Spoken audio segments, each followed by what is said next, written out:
My grandma died last year. My grandson Noah said it into a microphone while I sat 20 feet away. Alive. For a moment, I honestly thought I had heard him wrong. The elementary school auditorium was warm and crowded that evening, packed with parents, grandparents, teachers, and restless children waiting for the spring concert to begin. Folding chairs scraped across the polished floor. Programs rustled. Someone laughed softly near the back row. And on the stage beneath bright white lights, my 12-year-old grandson calmly announced my death. I didn't stand up. I didn't call out his name. I didn't make a scene. I simply sat there with my purse folded neatly in my lap and listened as strangers mourned me. I'm glad you're here. Follow my story until the end, and tell me where you're watching from. Because that night, I discovered something far more painful than being forgotten. I discovered that my family had been quietly erasing me for years. Noah stood nervously behind the microphone, smoothing the edge of a note card between his fingers. He looked so much like my late husband, Noel, at that age that it sometimes caught me off guard. Same sandy hair. Same serious blue eyes. Same habit of biting the inside of his cheek when he was nervous. One person I wish could hear me sing tonight, he continued softly, is my grandma. The audience grew quieter. Several parents smiled sympathetically. A teacher standing near the stage nodded encouragingly. She died last year. The room released a collective sigh.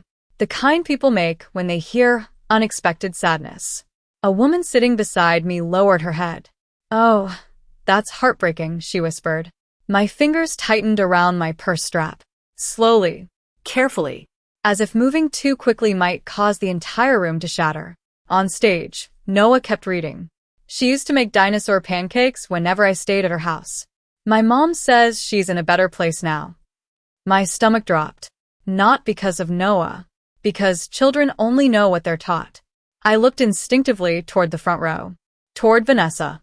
My daughter-in-law sat beside my son Daniel, her posture perfect as always. Cream-colored sweater. Brown. Leather boots. Hair curled neatly around her shoulders. She didn't look surprised. She didn't look confused. She didn't turn around searching for me in the crowd. She didn't lean toward Noah to correct him. Instead, she placed one hand gently against her chest and lowered her eyes, accepting sympathy, accepting pity, accepting condolences. For my death, while I sat 20 feet behind her, very much alive, that was the moment something cold settled inside me. Not anger. Not yet. Something quieter. Something worse. The choir began singing. Children's voices filled the auditorium. Parents smiled. Phones appeared to record videos. People wiped away proud tears. I barely heard any of it. My mind kept replaying Noah's words. My grandma died last year. Dead. Not moved away. Not sick. Not estranged. Dead. I thought about the birthday card I mailed him 6 months earlier. The one he never acknowledged. I thought about the soccer games Vanessa told me had been canceled. The dance recital she forgot to mention. The FaceTime calls that suddenly stopped because everyone was supposedly too busy. I had explained all of it away. Families drift apart. Children grow older. Life gets busy. Those were the stories I told myself. Sitting there beneath those bright auditorium lights, I realized something painful. Every explanation had protected someone. Just not me. The concert ended 40 minutes later. Parents immediately flooded toward the stage carrying flowers, balloons, and gift bags. I remained seated. The crowd moved around me like water around a stone. My knees felt stiff when I finally stood. At 71, grief and age sometimes made themselves known at inconvenient moments. Across the auditorium, I watched Vanessa embrace Noah. Several mothers approached her. One touched her arm sympathetically. He's such a brave little boy. Vanessa offered a sad smile. It has been a difficult adjustment. Difficult adjustment. The words settled heavily inside my chest. I remembered sitting beside her hospital bed when Lily was born, holding her hand while she cried from exhaustion. I remembered babysitting Noah overnight when she returned to work after maternity. Leave. I remembered helping with preschool tuition during a difficult year when Daniel's company downsized. Back then she called me Mom. Not Helen. Not Daniel's mother. Mom. The memory felt strangely distant now, like something that happened to someone else. Then Noah saw me. For one brief second, his face lit up. Pure instinct. Pure recognition. Grandma? The word barely left his lips. Vanessa reacted instantly. She turned. Her eyes locked onto mine. Not surprise. Not guilt. Calculation. Cold and immediate. She leaned down and whispered something into Noah's ear. I watched confusion spread across his face. Then fear. Then uncertainty. The happiness disappeared. His eyes dropped toward the floor. And just like that, the moment was gone. Vanessa looked directly at me, then smiled politely. The same smile people exchange while passing each other in grocery stores. Nothing more. Daniel never turned around. That hurt more than anything else. My son. The little boy who used to crawl into our bed during thunderstorms. The teenager who called me every Sunday from college. The grown man who once promised Noel and me that family would always come first. He never looked back. Not once. I picked up my coat and walked toward the exit. Nobody stopped me. Nobody called my name. Outside, the April air felt colder than it should have. The parking lot shimmered beneath yellow streetlights. Somewhere near the football field, teenagers laughed. Life continued. Ordinary. Unbothered. I sat inside my Buick without starting the engine. The silence wrapped around me. On the passenger seat rested a small bouquet of white tulips. I had brought them for Lily. Every spring she loved tulips. Pink ones were her favorite. She used to help me plant them along the front walkway when she was younger. For several minutes, I simply stared at the flowers. Then I moved them gently onto the back seat. The drive home took nearly 40 minutes. Traffic was light. The highway stretched endlessly through the darkness. Headlights flashed past. Radio off. Windows closed. Just me and my thoughts. Halfway home, I found myself remembering something Noel once told me. It was shortly before his cancer diagnosis. We were sitting on the back porch watching Noah and Lily chase fireflies. Noel squeezed my hand and said quietly, "The saddest thing isn't losing people, Helen." I remember laughing. Then what is? He watched the children running across the yard, watching people slowly stop seeing what's right in front of them. At the time, I thought he was talking about growing older, about retirement, about life. Driving through the darkness that night, I realized he might have been talking about something else entirely. When I finally pulled into my driveway, the house sat waiting beneath a pale moon. The same white colonial Noel and I bought 32 years earlier. The same porch. The same maple tree. The same front window where Christmas candles glowed every December. For a moment, I remained inside the car, looking at it, gathering strength. Because for the first time since Noel died 3 years earlier, I didn't feel lonely. I felt something different. Something far more unsettling. Questions. Questions I could no longer ignore. How long had Noah believed I was dead? Why hadn't Daniel corrected him? What exactly had Vanessa been telling my grandchildren? And perhaps most troubling of all, how many times had my family erased me before I finally noticed? I turned off the engine, picked up my purse, and walked toward the front door, completely unaware that the answers waiting ahead would hurt far more than anything I had heard inside that auditorium. The house felt different when I walked inside that night. Not different in appearance, different in sound, or maybe in the absence of it. I locked the front door carefully behind me and stood in the foyer longer than necessary, my hand still resting on the brass doorknob. The grandfather clock near the staircase ticked steadily through the darkness. Tick, tick, tick. Noel used to joke that the clock sounded louder whenever the house was lonely. After he died, I learned he was right. Some silences grow heavier with age. I slipped off my shoes and carried the bouquet of white tulips into the kitchen. The flowers looked strangely cheerful beneath the dim light above the sink. Too cheerful, like they belonged in someone else's life. I filled a glass vase with water and trimmed the stems the way my mother taught me decades ago. My hands moved automatically. One stem, then another, then another. When I finished, I placed the vase in the center of the kitchen table and stared at it. The house smelled faintly of lemon furniture polish and chicken soup. Earlier that morning, before leaving for the concert, I had made a large pot. Old habits. Noah liked extra crackers.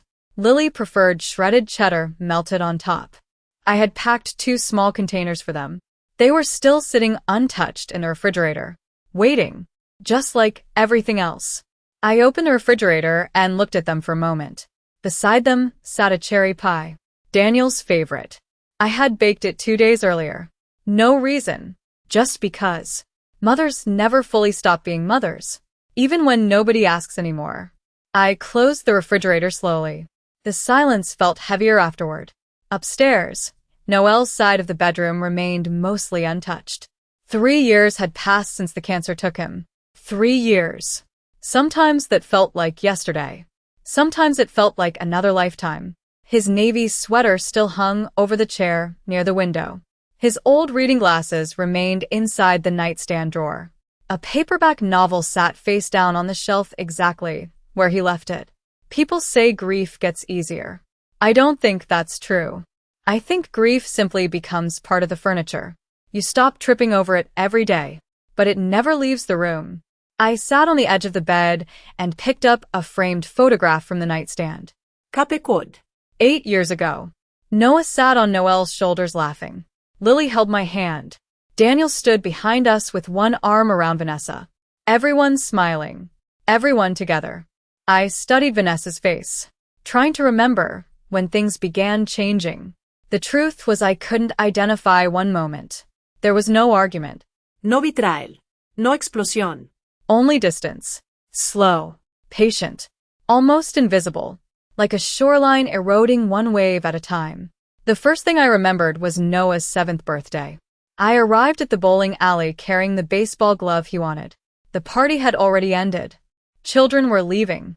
Parents were gathering coats. Confused, I called Daniel. "Oh, Mom," he said. "Didn't Vanessa tell you? We moved it up an hour because of scheduling conflicts."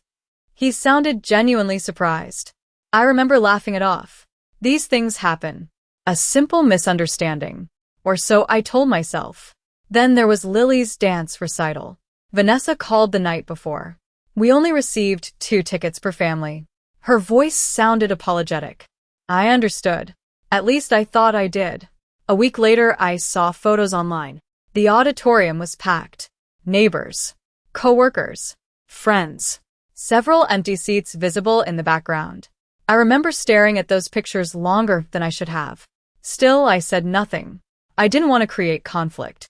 After Noel's diagnosis, things became easier to excuse. Everyone was busy. Everyone was stressed. Cancer has a way of consuming entire families. At least that's what I believed.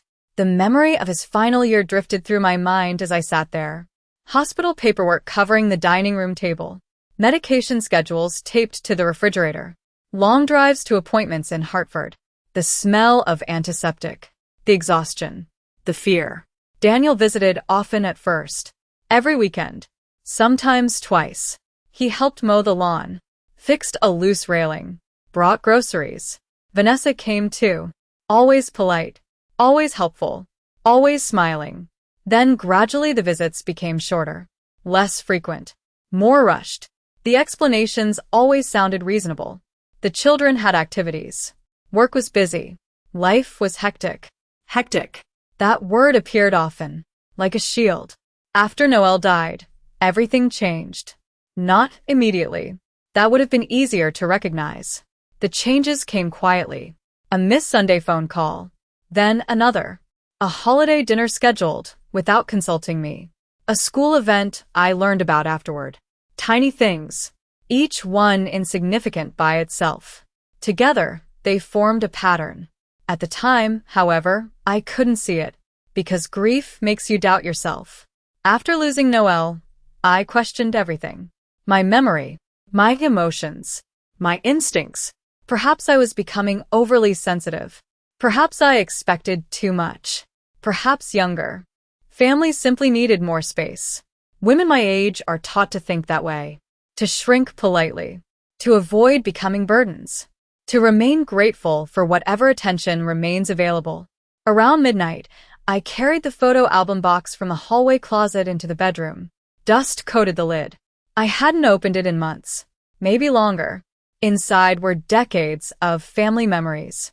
Christmas mornings, beach vacations, birthday parties, school graduations. The ordinary moments that become priceless later. I turned pages slowly. Daniel at 8 years old missing his front teeth. Noah asleep on Noelle's chest as a newborn. Lily wearing a princess costume 3 sizes too large. Then I found a photograph from Vanessa's bridal shower.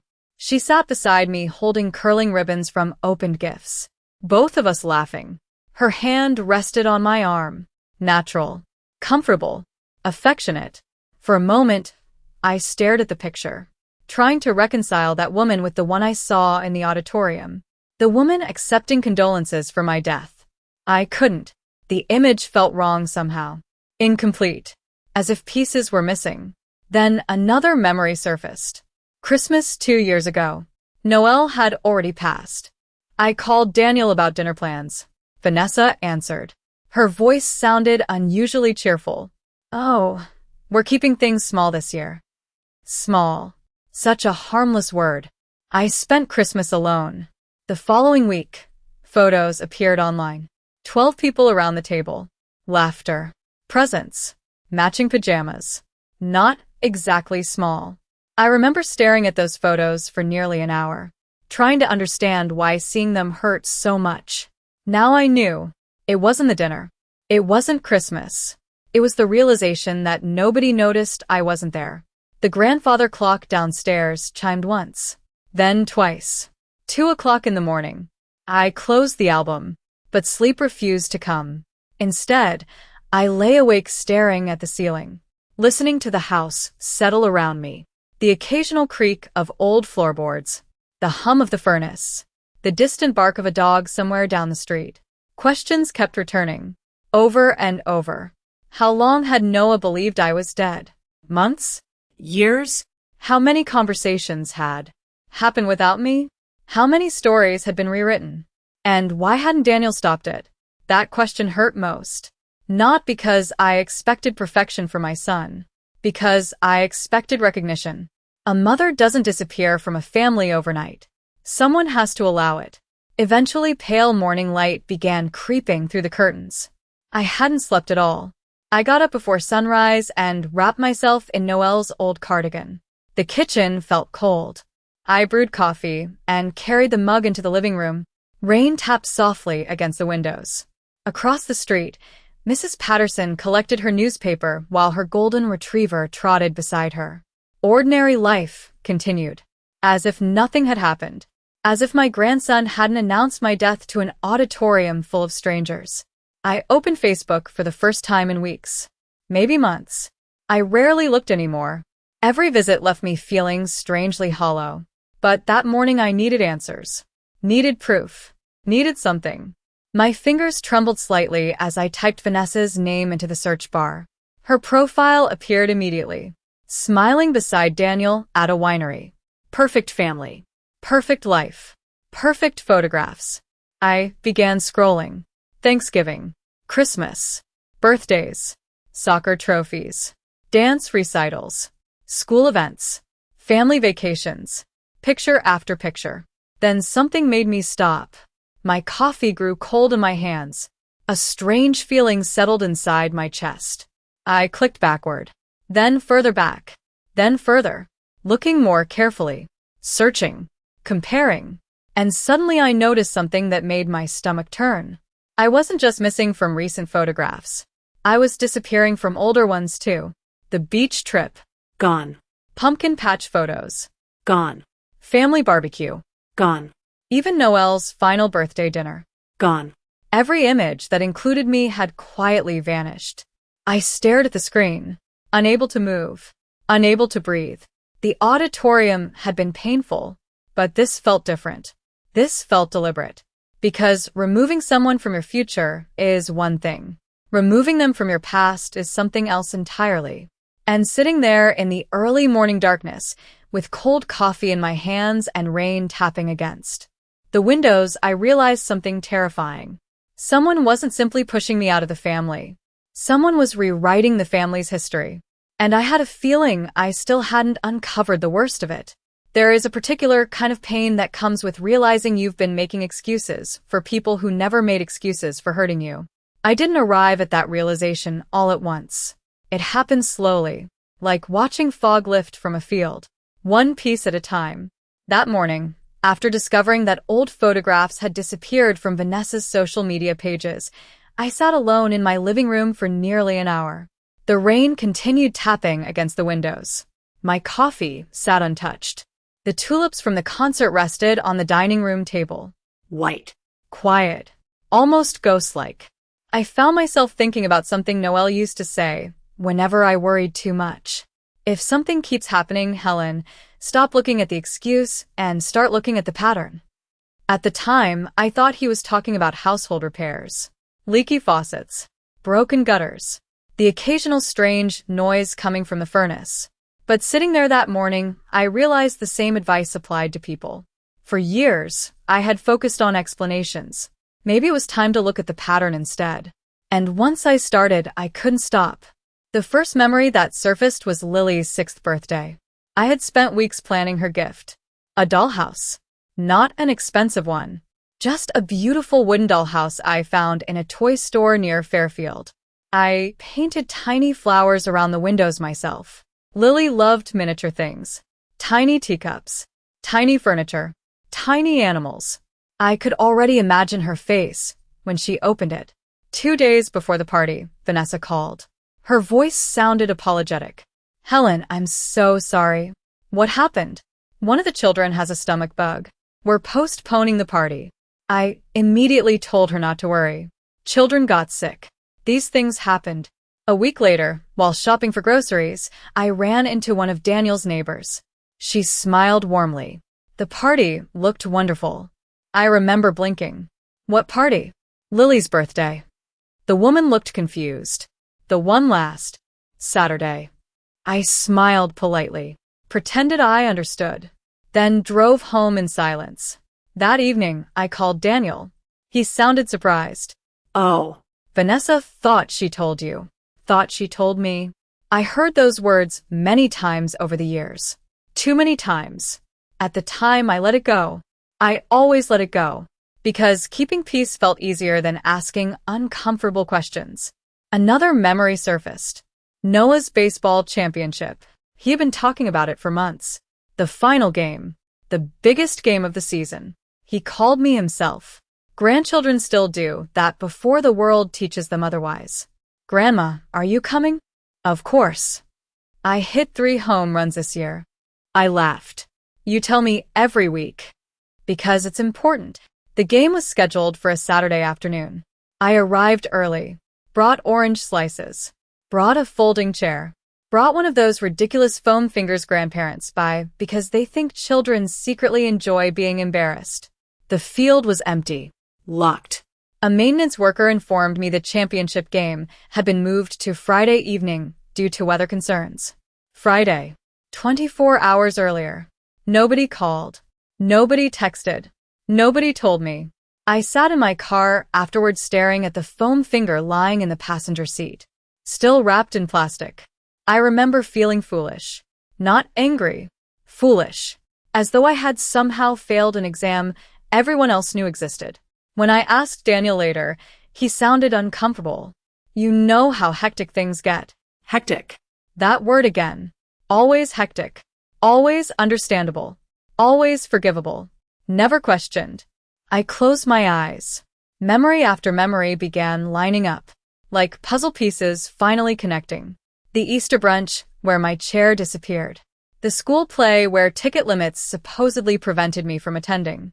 The family camping trip I learned about from photographs afterward. The zoo visit. The aquarium trip. The 4th of July barbecue. Each event carried its own explanation. Each explanation sounded reasonable. Each disappointment stood alone. Until now. Patterns are dangerous things. Once you recognize one, you can't unsee it. Around noon, I carried another photo album into the kitchen. This one covered the years after Noah was born. The pages smelled faintly of dust and old paper. I turned them carefully. There I was holding him as an infant. There I was helping him build a snowman. There I was teaching him how to make pancake batter. I smiled despite myself. Noah had always insisted on cracking the eggs. Usually onto the counter, sometimes onto the floor, once into his own shoe. He claimed it was an accident. I never believed him. A photograph slipped from between two pages and drifted onto the table. I picked it up.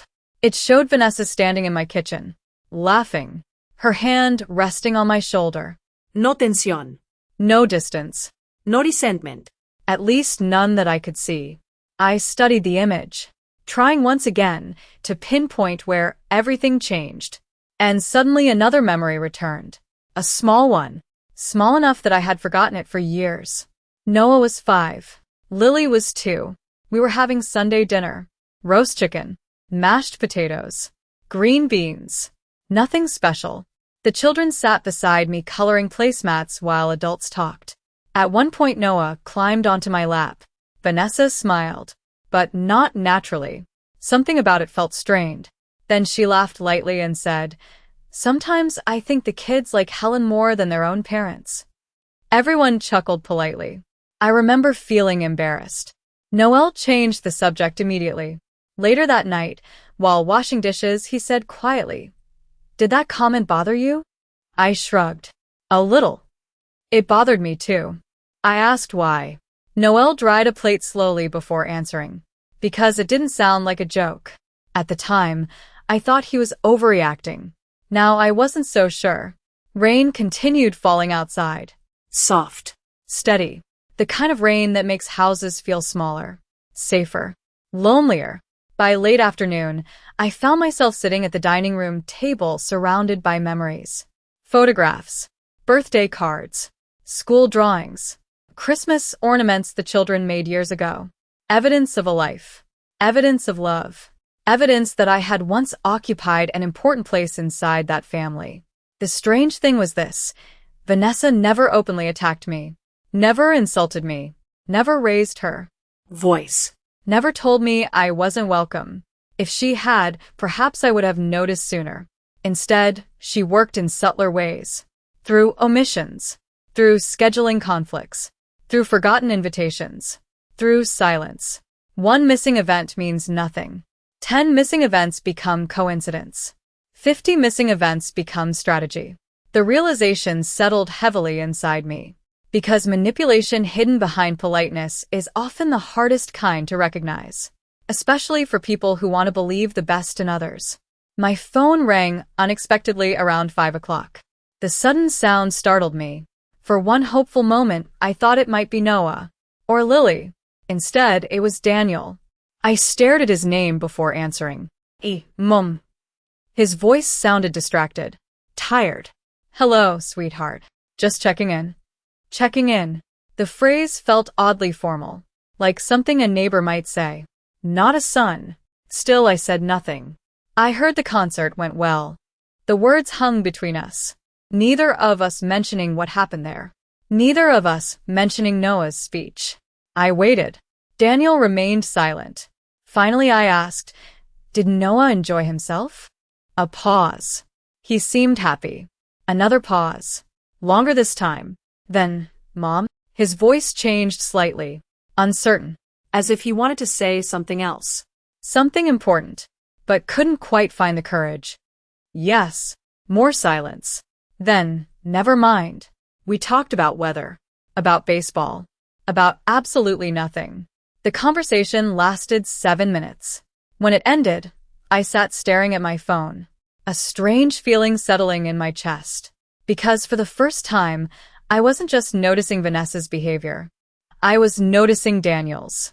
The avoidance, the hesitation, the careful choice of words, the things he didn't say. Perhaps that was the hardest realization of all.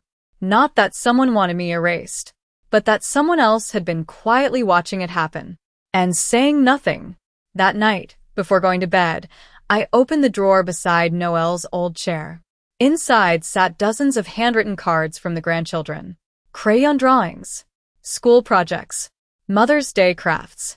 Among them, I found a construction paper, Heart Noah, made when he was 7.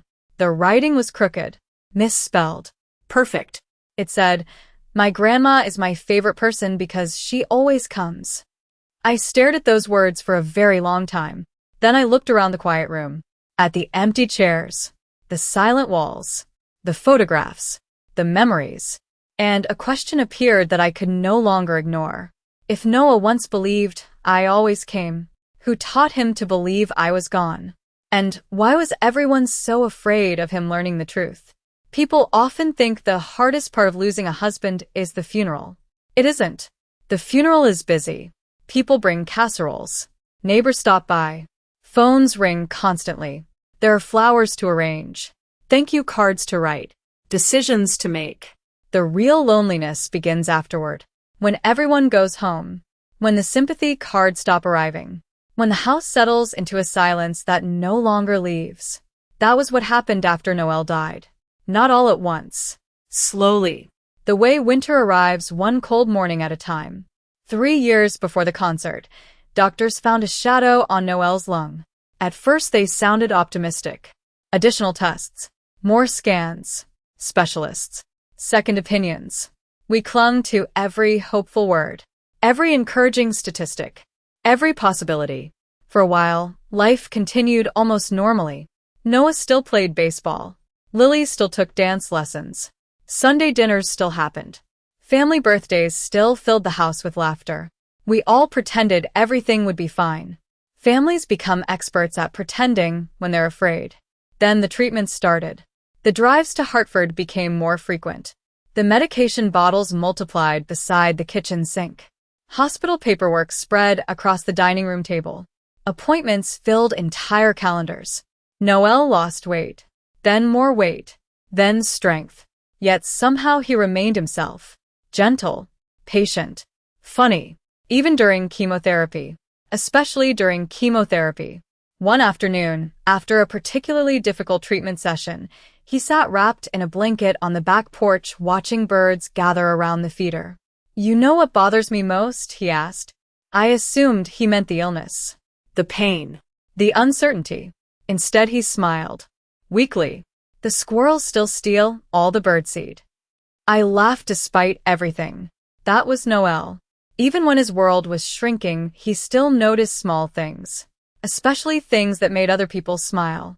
Daniel visited often during those first months. Every weekend. Sometimes more. He fixed things around the house.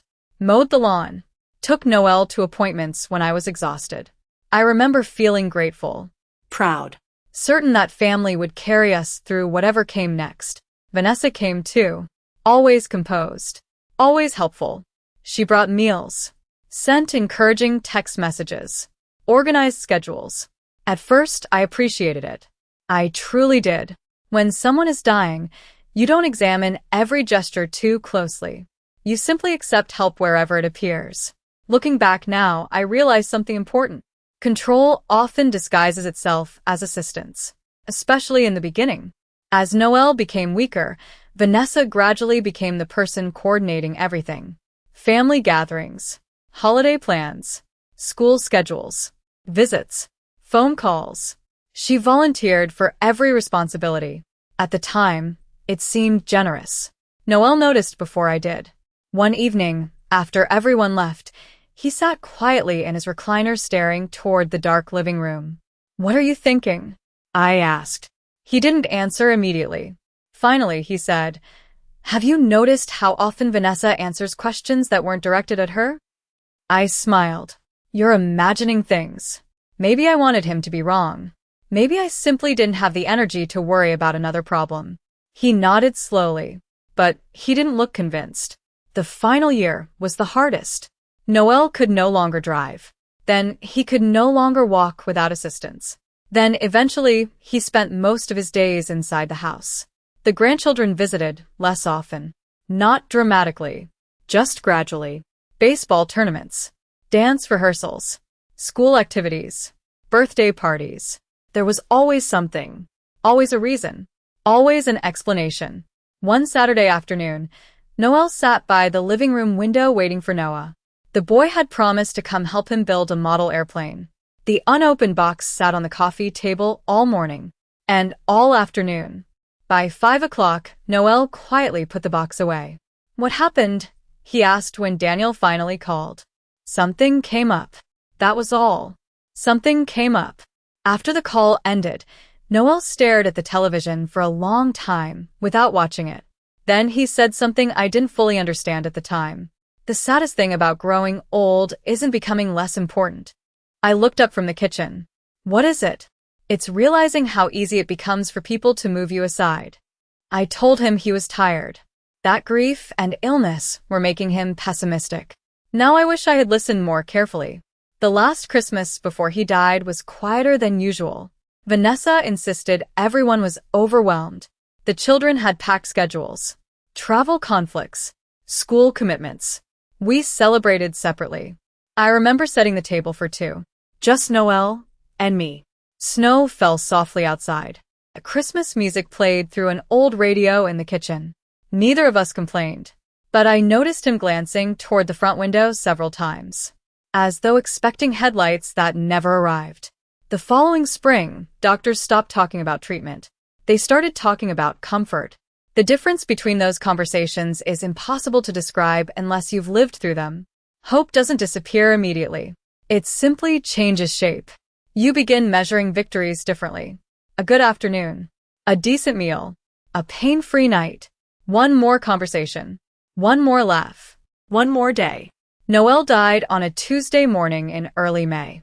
The sun was shining. Birds were singing. The world looked offensively normal. I remember holding his hand. I remember hearing the grandfather clock downstairs.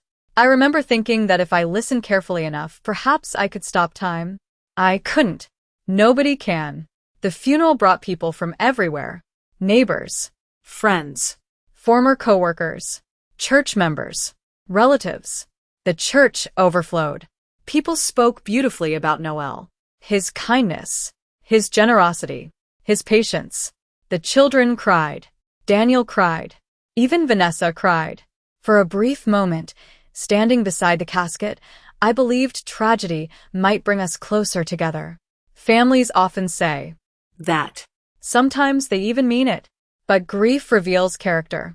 It doesn't create it. The first few months afterward passed in a blur. I moved through each day automatically. Paying bills, returning dishes, sorting paperwork, learning how to live alone after 42 years of marriage. And somewhere during that period, something shifted. Not inside me, inside the family. Daniel's weekly calls became less frequent, then shorter, then irregular. Sunday dinners disappeared. Holiday traditions changed. The grandchildren stopped spending weekends at my house. Again, not suddenly, gradually, like water wearing down stone. The first Mother's Day after Noel died remains painfully clear. I woke early, made coffee, put on one of my nicer sweaters. Certain someone would call. Hours passed. Nothing. Around noon, I finally texted Daniel. His response arrived 2 hours later. Sorry, Mom. Busy day. That was all. Busy day. Later that evening, I opened Facebook. The family had spent the entire day together. Brunch, flowers, photographs, smiling faces. Everyone present. Everyone except me. I remember staring at those pictures until the screen blurred, then quietly setting the phone down. Not crying, not angry, just tired. Very tired. As months became years, similar moments multiplied. One disappointment, then another, each small enough to excuse, each large enough to hurt. And every time I questioned it, Vanessa had an answer. A reason. A perfectly reasonable explanation. The children needed structure. Schedules were complicated. Families were busy. Boundaries were important. Boundaries. That word appeared more frequently after Noel died. At first I thought it sounded healthy, responsible, Modern. Only later did I begin noticing something strange. The boundaries always seemed to apply in one direction. They separated the children from me, never from anyone else. One evening, nearly a year after Noel's funeral, Lily called unexpectedly. She was 8 then. Still young enough to say whatever entered her mind. Grandma? Yeah? Mom says we're trying new family rules. I smiled. What kind of rules? A pause. Then, we're not supposed to call people. Without asking first anymore. Something tightened quietly inside my chest. People. Grandparents. The word lingered between us. Before I could respond, another voice appeared in the background. Vanessa. The conversation ended seconds later. At the time, I told myself it was nothing. Parents make rules. Families change. Children grow. Those explanations felt easier than the alternative.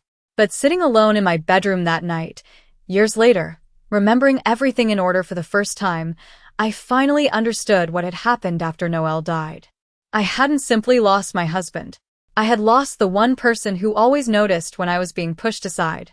And without him there, nobody stood between me and the slow erosion of my place in the family. The concert hadn't started the story. It had simply revealed the ending of a process already years in the making. And for the first time, I found myself asking a question I had spent too long avoiding. If Noel saw the warning signs before he died, how much had Vanessa already been planning back then? For most of my life, I believed the truth revealed itself eventually. Not dramatically. Not with confessions. Not with shouting matches. Just small cracks appearing where people thought nobody was looking. The first crack appeared on a Thursday afternoon, almost 3 weeks after the concert. I had just finished a routine doctor's appointment and stopped at the grocery store on my way home. The kind of ordinary errand people rarely remember. The sky hung low and gray over Fairfield. A cold spring wind followed customers through the automatic doors each time they opened. Inside, the store smelled faintly of fresh bread and coffee. I moved slowly through the produce section, comparing tomatoes. At 71, I had become one of those people who actually cared about tomatoes. Noel used to tease me about it. "You're conducting interviews," he would say. "They're tomatoes, Helen. They're expensive tomatoes." He never had a good response to that. The memory made me smile. Only briefly. Then I heard Noah's middle school mentioned behind me. I wasn't trying to eavesdrop. At least not initially. But when you spend months wondering about your grandchildren, certain details catch your attention automatically. 2 women stood several feet away comparing avocados. One of them looked vaguely familiar. A school volunteer, perhaps. Or a parent. The taller woman sighed. Apparently one of the fundraiser coordinators quit at the last minute. The other woman shook her head. "Poor Vanessa. She's handling everything herself." I froze. A bag of oranges resting in my hand. The taller woman nodded sympathetically. "She always looks exhausted." Exhausted. The word followed me throughout the afternoon. Not because I felt sorry for Vanessa, because exhaustion often accompanies control. Noel used to say that too. People who insist on managing every detail eventually become prisoners of their own systems. I continued shopping. Milk. Soup. Bread. Coffee filters. Nothing unusual. Yet something about that conversation stayed with me. Maybe because I realized how many people saw Vanessa differently than I did. To the outside world, she appeared devoted, organized, selfless. The woman carrying everyone else's burdens. Nobody saw what happened behind closed doors. Nobody saw the invitations that never arrived. The phone calls that never happened. The grandchildren slowly disappearing from my life. By the time I arrived home, rain had begun falling again. I unloaded groceries while the local news played quietly in the background. Then I forgot about the conversation entirely, at least for a few days. The second crack appeared the following Tuesday. I was trimming the flower beds near the front porch when my neighbor Marianne stopped by. She lived 3 houses down. Widowed. 74. The kind of woman who remembered everyone's birthday and somehow knew every piece of neighborhood news before anyone else. She carried a container of banana bread. I made too much. People always say that. Nobody ever means it. I invited her inside. We sat at the kitchen table drinking coffee while rain tapped gently against the windows. For a while we discussed ordinary things. Property taxes, medication costs, the weather. At our age, conversations often revolve around practical survival. Eventually, Marianne mentioned Noah's school fundraiser. "Oh, I saw Vanessa there last month." I looked up. Oh. Marianne nodded. She seemed stressed. I stirred cream into my coffee. Not particularly interested. Then Marianne hesitated. A small pause. The kind people make when deciding whether to continue. Immediately, I paid attention. What is it? Oh, probably nothing. That sentence almost always means something. I waited. Eventually, she sighed. One of the mothers asked why you never attended school events anymore. I felt something tighten inside my chest. What did Vanessa say? Marianne looked uncomfortable, the way people look when they accidentally find themselves standing near someone else's pain. She said you preferred keeping your distance. Distance. Interesting, because I couldn't remember choosing any distance. Marianne continued carefully. Then she laughed and said older relatives sometimes struggle with changing family dynamics. I stared into my coffee. The steam had already disappeared. Older relatives. Family dynamics. The words sounded harmless. Professional. Reasonable. That was Vanessa's gift. Nothing she said ever sounded cruel. Only logical, which somehow made it worse. What else? I asked quietly. Marianne looked surprised. There was more? People rarely stop at one sentence when discussing someone, especially in groups.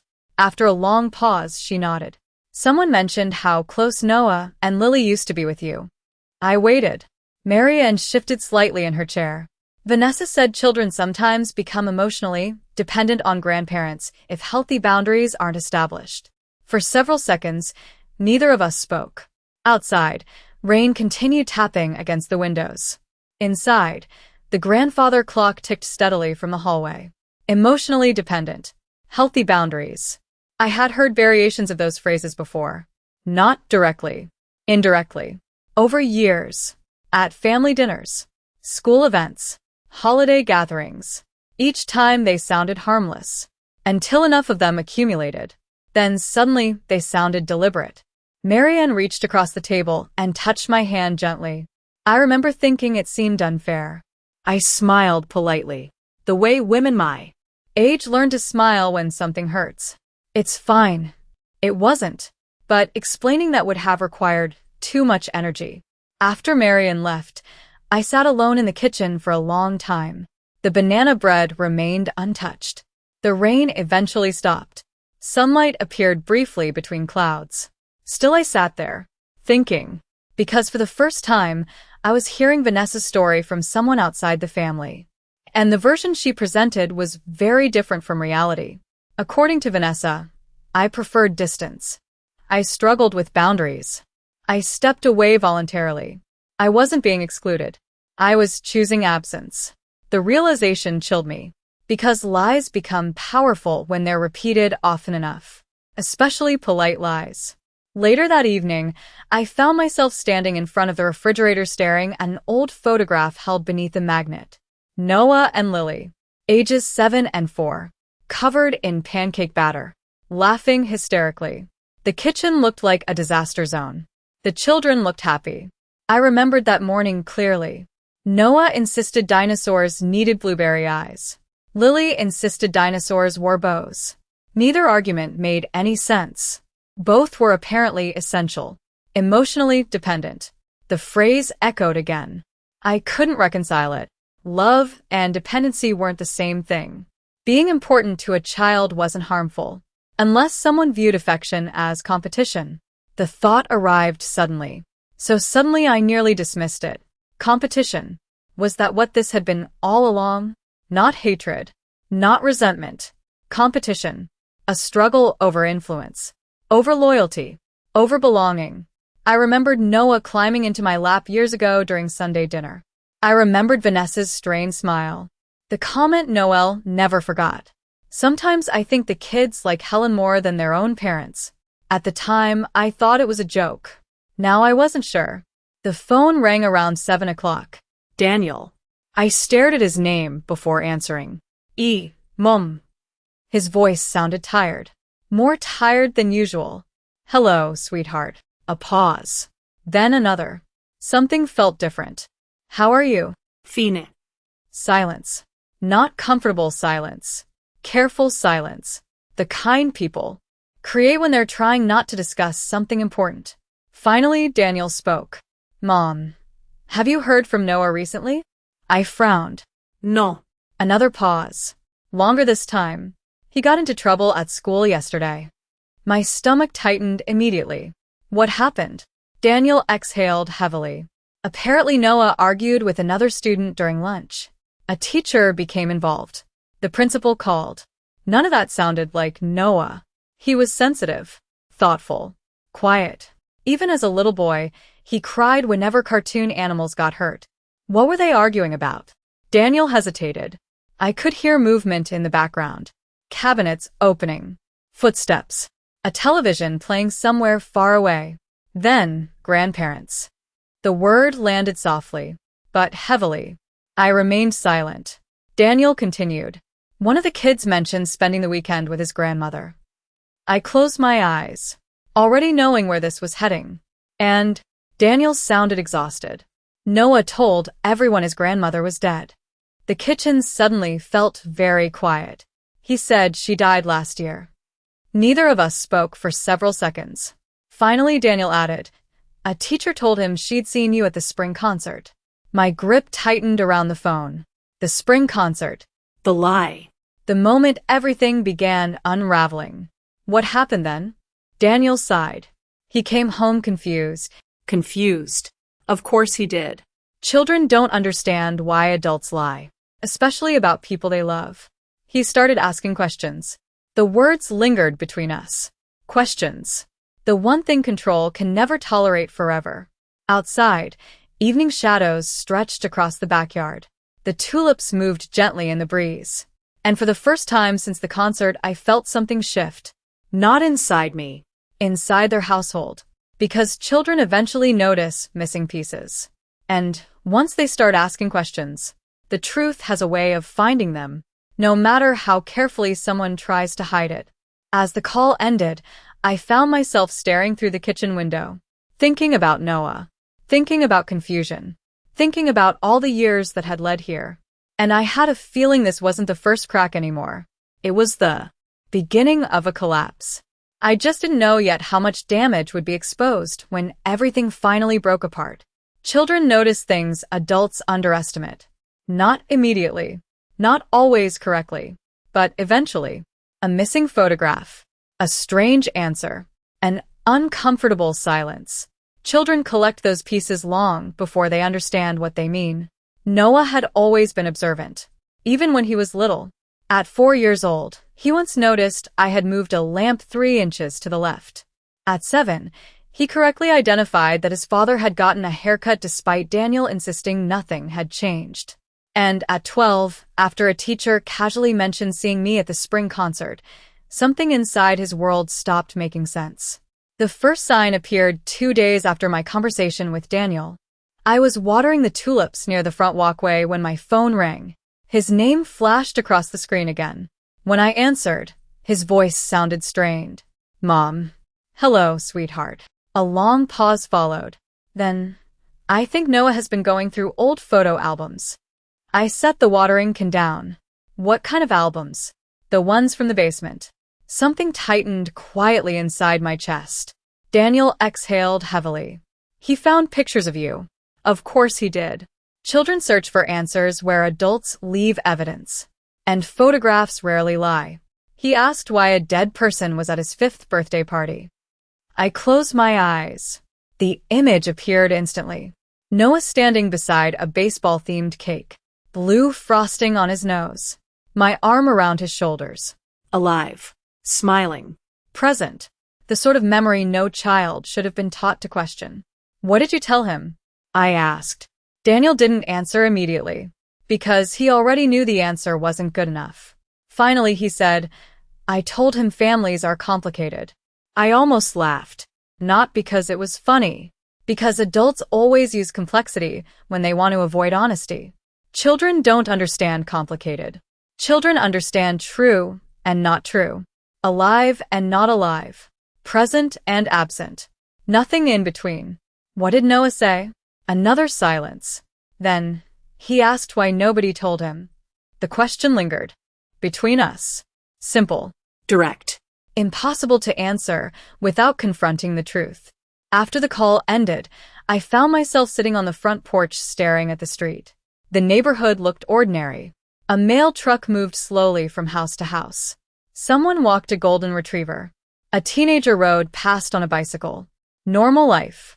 Meanwhile, less than 10 miles away, my grandson was beginning to realize the adults he trusted most had hidden something important from him. I didn't feel satisfaction, only sadness, because confusion is a heavy burden for a child, especially when it comes from people who are supposed to protect him. 3 days later, Lily called. Unexpectedly, the number displayed Daniel's cell phone. I answered immediately. "Hello." A small voice replied. "Grandma?" My heart tightened. Isua? For several seconds, neither of us spoke. Then she asked, "Are you really alive?" I stared out the kitchen window. The question should have sounded absurd. Instead, it sounded heartbreaking. "Yes." A pause. Then another. "I thought so." I swallowed hard. "What made you think that?" Lily's voice dropped lower. "Asking about you gets people upset." There it was. The sentence children say when they've spent too much time around adult problems. I sat slowly at the kitchen table. The same table where Noah once spilled an entire pitcher of lemonade. The same table where Lily learned to tie her shoes. The same table that suddenly felt very empty. "What do you mean?" She hesitated. Then, whenever Noah asks questions, Mom gets mad. Not angry, not surprised. No. Children choose words carefully when they're describing emotions they don't fully understand. I looked toward the refrigerator, toward the photograph of Noah and Lily covered in pancake batter. A memory from before any of this happened, or before I noticed it happening. What kinds of questions? Another pause. The normal ones. Normal ones. The phrase broke my heart, because somewhere along the way, normal questions had become dangerous. Before I could ask more, voices appeared in the background. Muffled. Tense. Lily lowered her voice.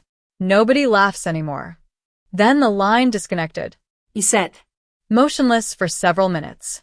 Nobody laughs anymore. Children noticed that too. Not arguments. Not manipulation. Not emotional control. They notice atmosphere. Rooms. Expressions. Silences.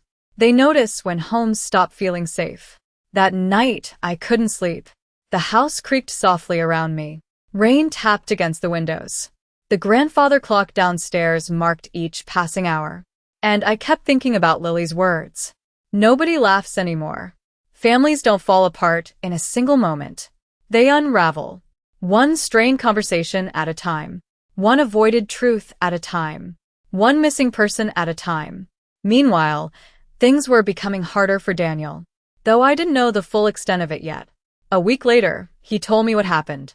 Apparently Noah had begun asking questions constantly. At breakfast. After school. During baseball practice. At bedtime. Questions about me. Questions about old photographs. Questions about memories. Questions about why people acted uncomfortable whenever my name appeared. Children are persistent when they sense dishonesty. Especially intelligent children. One evening, Noah reportedly walked into the family room carrying a photograph. The Cape Cod picture. The same one that sat on my nightstand. He placed it in front of Daniel. Then asked, "If Grandma died last year, who is this?" Daniel later told me that his heart nearly stopped. Because there was no easy answer anymore. No distraction. No excuse. No explanation. Only evidence. The photograph existed. The memories existed. And somewhere beneath years of carefully managed distance, the truth existed too. Noah wasn't finished. Children rarely stop after the first answer. He asked why Grandma wasn't in new family pictures. Why nobody visited her. Why Lily got nervous whenever she mentioned my name. Why every conversation about me ended suddenly. Question after question. One after another. Like tiny hammers striking a wall. Eventually even strong walls begin to crack. According to Daniel, the first serious argument happened that same week. After the children went to bed. Noah's questions had dominated dinner. Again, Vanessa wanted the subject dropped. Daniel finally asked why. Not. Aggressively. Not accusingly, just a simple question. Why? And apparently Vanessa didn't have a simple answer.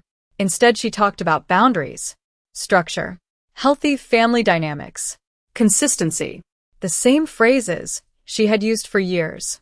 Only now something was different. Daniel heard them differently.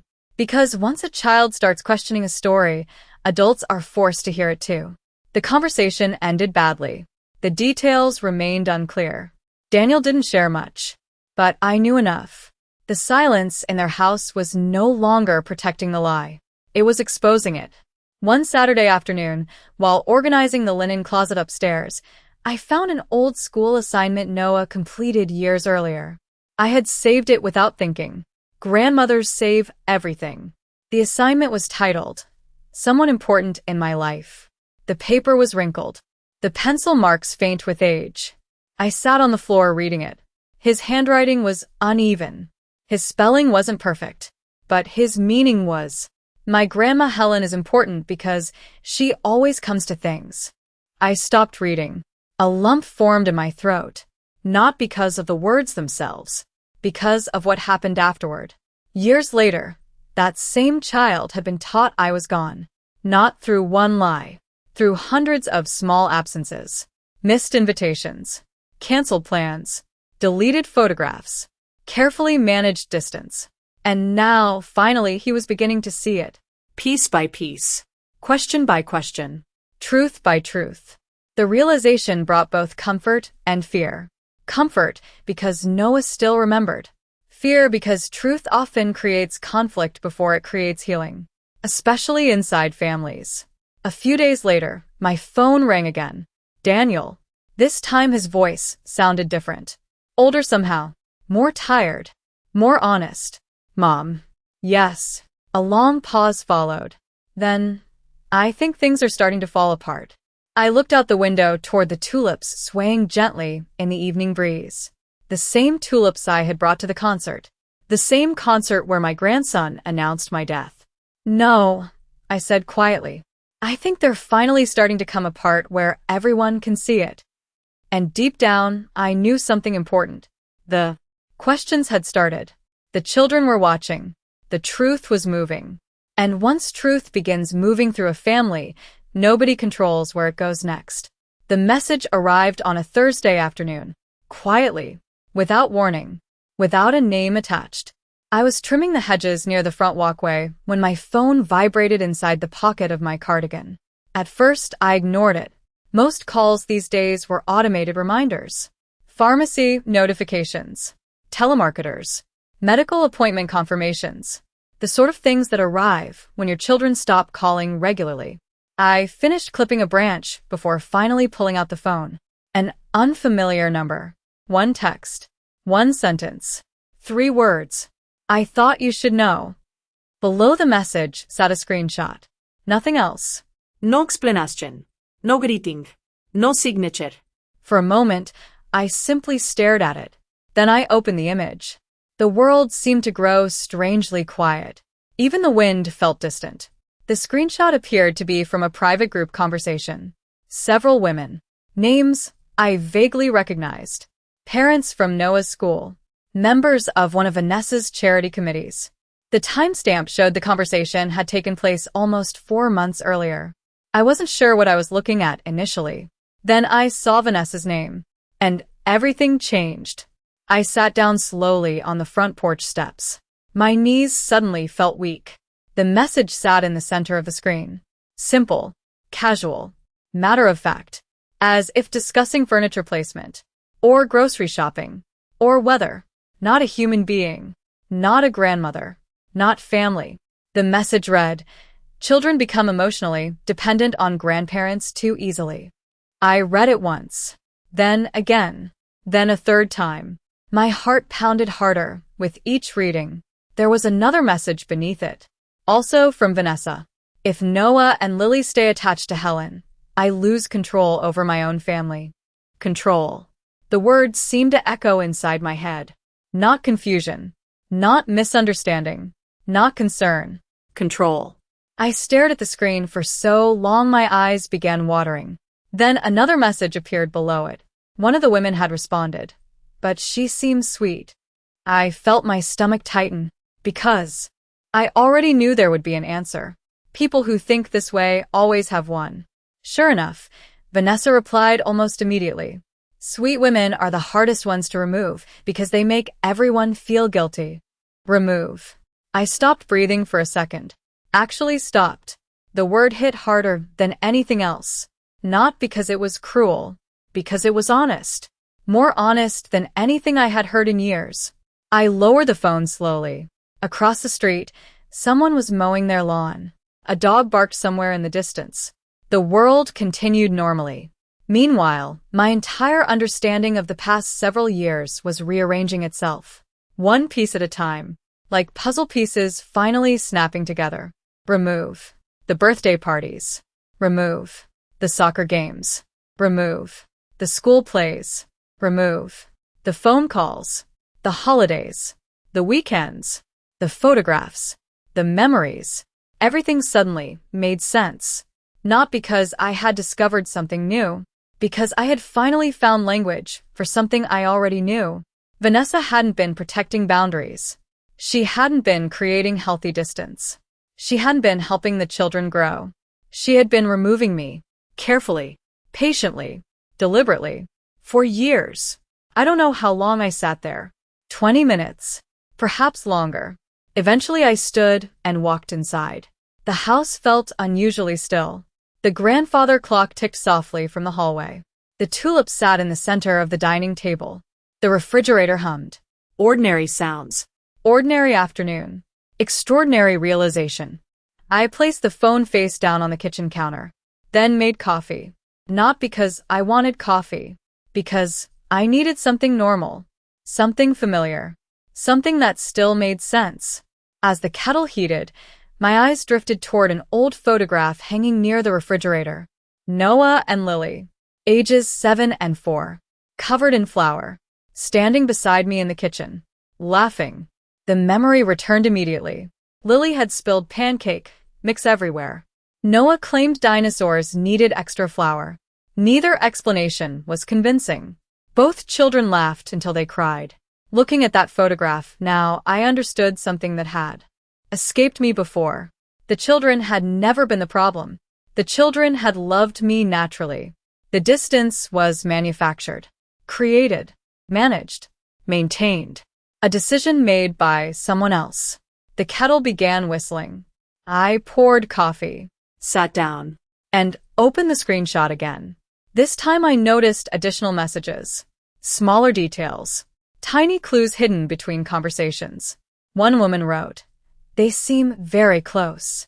Vanessa replied, "That's exactly the problem." Another woman responded with a laughing emoji. Then, "Your mother-in-law sounds harmless." Vanessa answered, "Harmless people can still become obstacles." Obstacle. Remove. Control. The words painted a picture I could no longer ignore. This wasn't personal hatred. Oddly enough, that realization hurt more. Hatred requires emotion. This felt strategic, practical, clinical, like moving furniture to create more space in a room. And suddenly I remembered Noel. Specifically, one conversation from his final year. We had been sitting on the back porch watching the sunset. The children were playing in the yard. Vanessa was helping clean dishes inside. Out of nowhere, Noel said, "Vanessa likes being the center of every relationship." I laughed. Everyone likes attention. He shook his head. No. Then he pointed toward the house. Attention isn't the same as control. At the time I dismissed it. Now I wished I hadn't. The screenshot remained open on my phone for nearly an hour. Reading it didn't make me cry. Oddly enough, it had the opposite effect. For years I had doubted myself, questioned myself, blamed myself. Maybe I was too sensitive. Maybe I expected too much. Maybe families naturally drifted apart. The screenshot destroyed all of those explanations. The problem wasn't my imagination. The problem was real.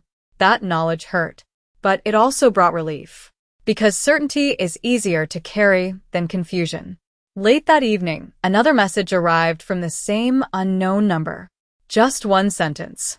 "Noah isn't the only one asking questions now." I stared at it. Heart beating faster. Questions. Again. Always questions. I typed a reply. Who are you? Several minutes passed. Then, someone who got tired of listening. Nothing else followed. No name. No explanation. No further contact. Yet the second message changed something. Because it confirmed what I already suspected. The cracks weren't limited to Noah. Other people were noticing too. Other people had heard Vanessa speak. Other people had watched. The image of perfection was beginning to fracture. And perhaps Vanessa didn't realize it yet. That night, I sat alone in the living room. The lamp beside Noelle's chair cast a warm circle of light across the carpet. Outside, darkness settled over the neighborhood. I held the screenshot in my hands, reading it one final time. Control. Remove. Obstacle. The words no longer shocked me. Instead, they clarified everything.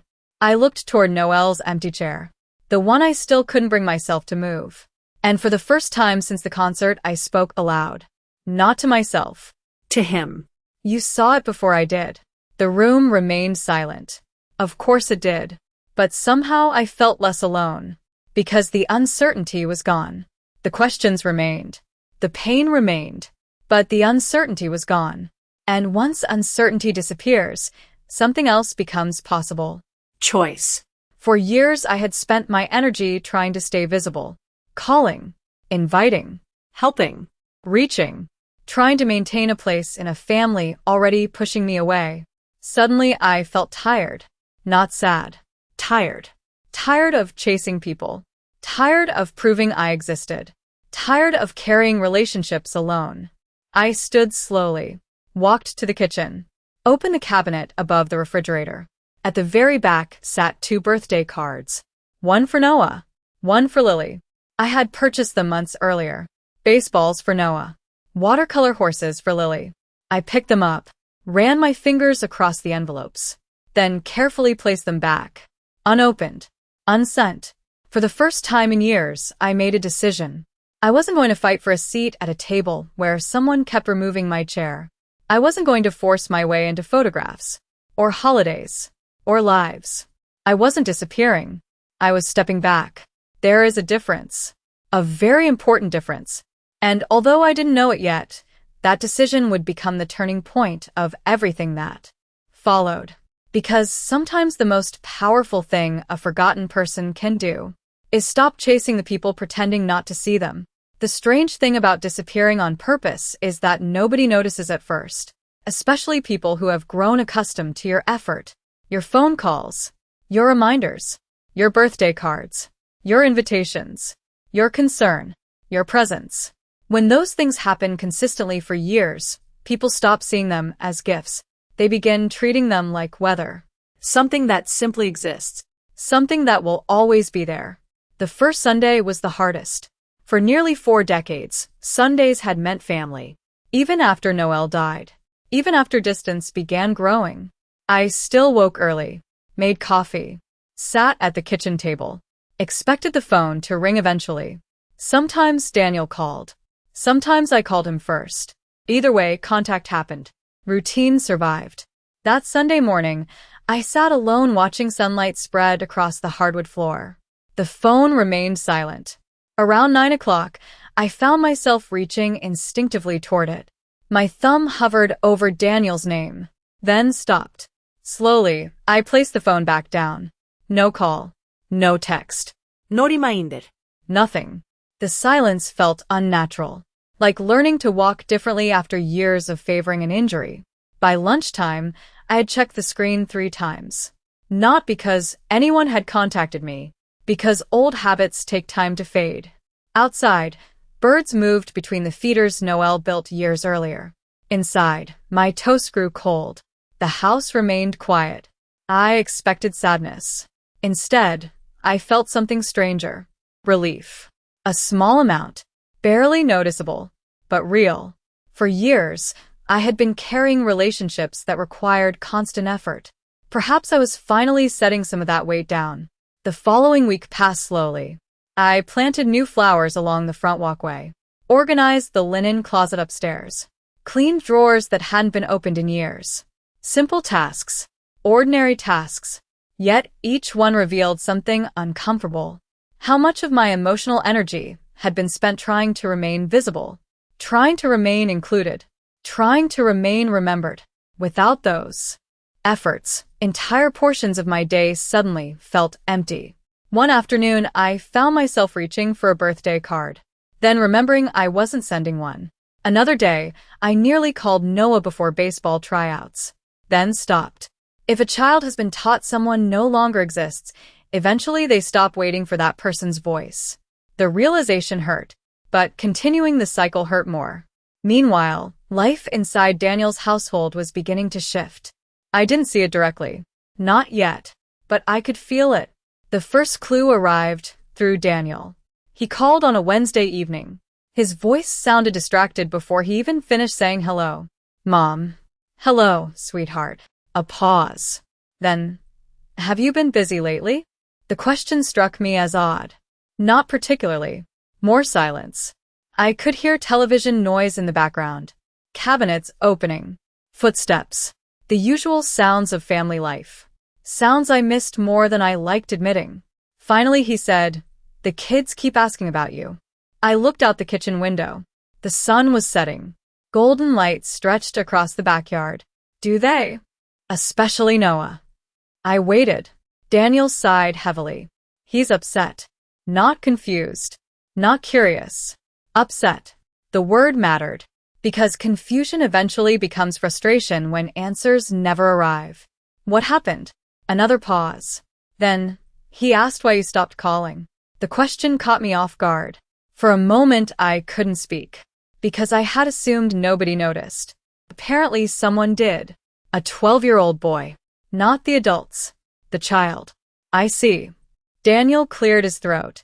He said you always called before games. My chest tightened. I remembered. Every season. Every year. Good luck calls. Victory calls. Loss calls. Calls after scraped knees and broken bats and disappointing innings. Small rituals. Small acts of consistency. The sort of things children remember long after adults dismiss them. What did you tell him? Daniel's answer came quietly. I didn't know what to say. After the call ended, I sat alone at the table for a long time, thinking. Because absence reveals things presence often hides. When someone is always available, people rarely notice. When they stop showing up, the outline they leave behind becomes impossible to ignore. A few days later, another unexpected call arrived. This time from Lily. Or rather, from Daniel's phone. I answered immediately. Grandma? Her voice sounded small, nervous, as though she was breaking a rule. Iso? Several seconds passed. Then, are you mad at us? The question broke something inside me. Not dramatically. Quietly. The way old wood cracks beneath pressure. No. But you don't call anymore. I looked toward the refrigerator. Toward the photograph of Noah and Lily covered in flour. I didn't want to bother anyone. Children recognize sadness faster than adults. Lily immediately replied, "You never bother me." For a moment, neither of us spoke. Then she whispered, "Mom seems angry all the time lately." I closed my eyes. The sentence felt painfully familiar. Not because I blamed Vanessa. Because children should never feel responsible for adult emotions. What makes you think that? Another pause. Everything. Simple answer. Big meaning. Then came the sentence I would remember for months afterward. Nobody laughs anymore. There it was again. The same observation. The same sadness. The same truth. Nobody laughs anymore. When the call ended, I sat quietly for a long time. Because children don't measure relationships through explanations. They measure them through atmosphere. And apparently the atmosphere inside that house was changing. By June, the changes became harder to ignore. Even from a distance. Daniel called more frequently. Not often, but more than before. His conversations felt different now.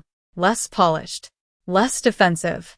Sometimes he phoned for practical reasons. A recipe Noelle used to make. The name of an old contractor. Advice about a leaking faucet. Ordinary things. Yet underneath every conversation sat something heavier. Unspoken. One evening, while discussing tomato plants, Daniel suddenly asked, "Mom, did you ever feel pushed away?" The question arrived so unexpectedly that I nearly dropped the phone. I stared through the kitchen window, watching twilight settle over the yard. Years earlier, I would have rushed to protect him from guilt, to reassure him, to make things easier. Age changes that. Not into bitterness. Into honesty. Yes. Silence. Long silence. Then, I didn't realize. I believed him. That was the tragedy. Daniel hadn't acted out of cruelty. He had acted out of comfort. And comfort can be surprisingly destructive, especially when it allows something wrong to continue. Weeks passed. The summer grew warmer. The tulips faded. New flowers bloomed. Life continued. Yet the distance I created was having an effect. The household Vanessa controlled so carefully no longer felt stable. Because control works best when everyone accepts their assigned role. I had stepped out of mine. And suddenly everyone else was adjusting too. Noah asked more questions. Lily became quieter.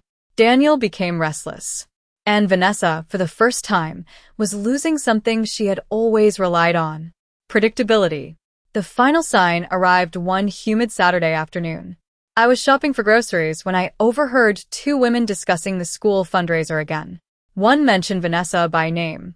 The other sighed. "She looks exhausted lately." Exhausted. There was that word again. The same word I had heard weeks earlier. Only this time another woman added, "I think she's struggling to keep everything together." I kept walking, never turning around, never stopping. But the sentence followed me through the store. Struggling to keep everything together. Maybe that was true. Or maybe she was struggling to keep everything controlled. Sometimes those things look remarkably similar. That evening, I sat on the back porch, watching the sun disappear beyond the trees. The air smelled faintly of cut grass. Somewhere nearby, children laughed. For the first time in months, I felt calm. Not happy. Not healed. Simply calm. Because I finally understood something important. I had spent years trying to force my way back into a place where someone kept closing the door. The moment I stopped pushing, everyone else finally noticed the door existed. And although I didn't know exactly what would happen next, I knew one thing with certainty. The silence I created was speaking louder than all the years I spent trying to be heard. By the middle of June, something had changed.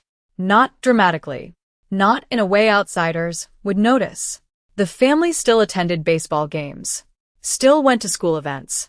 Still posted smiling photographs online. From the outside, everything probably looked normal. But children know when something inside a home has shifted. They feel it in the pauses, the silences, the forced smiles, the conversations that stop when they enter a room. And according to Lily, nobody laughed anymore. The sentence stayed with me. Days later, weeks later, sometimes I would hear it while folding laundry, or watering flowers, or sitting alone at the kitchen table. Nobody laughs anymore. The words carried a sadness far too heavy for a 9-year-old girl. One evening, just before sunset, my phone rang. Daniel. Again. Lately his calls had become more frequent. Not regular, but frequent enough that I noticed. When I answered, he sounded exhausted. Not physically tired. Emotionally worn down.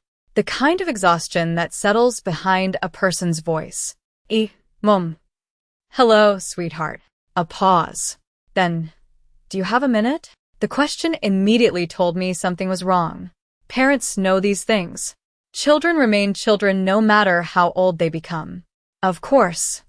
I carried my coffee onto the back porch and sat down. The evening air felt warm. Cicadas buzzed softly in the trees.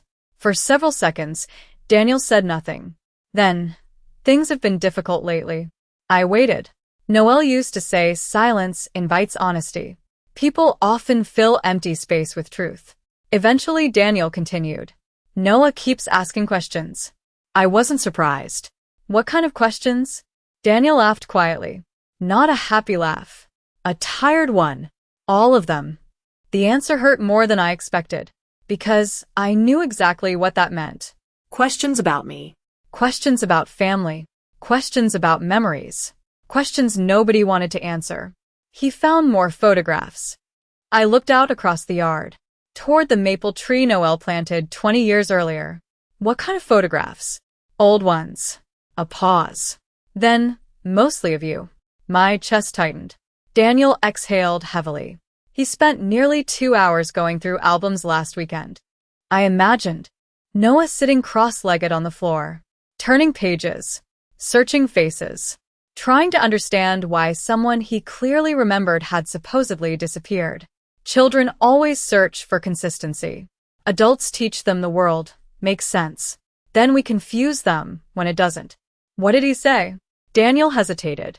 Then, he asked why every picture looked like you were part of the family. The sentence settled heavily between us. Part of the family. Past tense. I swallowed hard, because even Noah had noticed it. The distinction. The difference. The absence.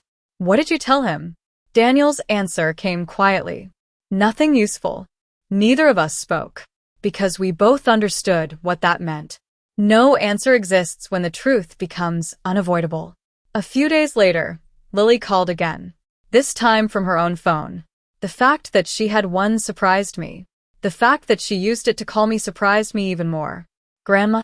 Eso? Her voice sounded happier than before, but only slightly. The kind of happiness children manufacture when they're trying not to be sad. What are you doing? I smiled. Making spaghetti. Oh. A pause. Then, I miss your spaghetti. The statement hit harder than it should have. Not because of the food. Because children rarely miss food. They miss the feeling attached to it. The kitchen. The conversations. The safety. The routine. I stirred the sauce slowly. I miss making it. Silence. Then, Mom doesn't make it the same way. I laughed softly. Neither did Noel. Nobody did. That was part of the point. The conversation drifted toward ordinary topics. School. Friends. Summer plans. Then Lily suddenly asked, why don't you come over anymore? The spoon stopped moving in my hand. Children ask questions adults avoid. Direct. Simple. Dangerous. I wasn't invited. The words slipped out before I could soften them. Silence followed. Long silence. Then, oh, just one word. But inside that single word, I heard understanding. Not complete understanding. Enough. Enough for a child to realize something wasn't right. Before ending the call, she said something that stayed with me. I think Noah is angry. I frowned. At who? Another pause. Then, everybody. After we hung up, I stood alone in the kitchen staring at the simmering sauce. Angry. That made sense. Confusion eventually becomes frustration, especially when people keep avoiding obvious truths. The following week brought another change, this time involving Daniel. For years, he had occupied a strange middle ground, not participating directly, not stopping anything either. Comfortable neutrality. Many people mistake neutrality for innocence. It isn't. Sometimes neutrality simply means allowing someone else to make difficult decisions. Daniel was beginning to understand that. One Thursday evening, he appeared at my house unexpectedly. No phone call. No warning.